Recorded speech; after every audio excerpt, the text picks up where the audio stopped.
Қазақстанда несиемен проблемасы барлардың проблемасын төрт-ақ бөлікке бөлуге болады.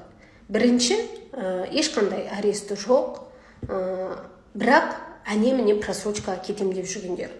Ойбай, келесі айдан бастап төлей алмайтын шығармын деп жүргендер. Бұның просрочкаға кетпеудің 4-тен көп жолы бар. Екінші, счеты арестте жұмысқа тұра алмайды, не карта аша алмайды, не шетелге шыға алмайды. Жұмысқа барып келейін десе бір жаққа. Карта аша алмаймын деп ойлайды, жұмысқа тұрайын десе, бірақ аша алады. Бұның шешімі бар.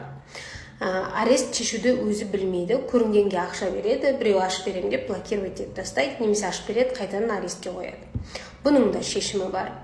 Үшінші, просрочкаға кетіп қалған, жаңа тиімді график ала алмай жүр, алайын десе қалай алуды білмейді, социальный сеттен біреуге ақша берген, ол алып кеткен, не график алып бермеген, блокировать етіп тастаған.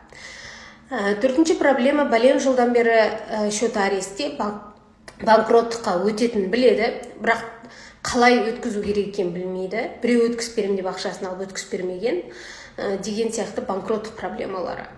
Енді бесіншісін проблема деп те айтуға болмайды. Бұл жаңағы барлық кредитін төлеген, аресті шешілген, бірақ жаңа кредит ала алмай жүр, немесе ипотека ала алмай жүр.